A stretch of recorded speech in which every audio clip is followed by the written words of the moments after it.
Presiden Ukraina Volodymyr Zelensky meminta negara-negara NATO untuk mencabut semua pembatasan terhadap serangan Ukraina yang menggunakan senjata dari NATO di barat untuk menargetkan wilayah Rusia. Jika kami ingin menang, jika kami ingin menyelamatkan dan membela negara kami harus mencabut semua pembatasan, kata Zelensky di sela-sela puncak KTT NATO di Washington, Kamis 11 Juli 2024. Zelensky menyampaikan pernyataan tersebut saat tampil bersama Sekretaris Jenderal NATO Jens Stoltenberg di hari-hari terakhir KTT NATO. Beberapa negara NATO memperlakukan pembatasan penggunaan senjata yang mereka kirim ke Ukraina, seperti Italia yang melarang penggunaan senjata tersebut di wilayah Rusia. Negara-negara lain seperti Amerika Serikat membatasi penggunaan senjata mereka dalam serangan terhadap sasaran militer yang sah dalam kedalaman terbatas di wilayah Rusia. Ukraina terus menuntut agar mereka diizinkan menggunakan rudal jarak jauh barat untuk mengebom sasaran yang berada di jauh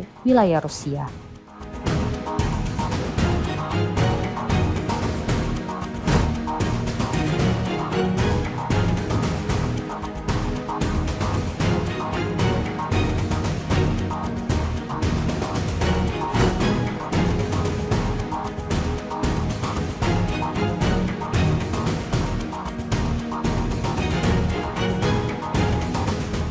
Download Tribun X sekarang, menghadirkan lokal menjadi Indonesia.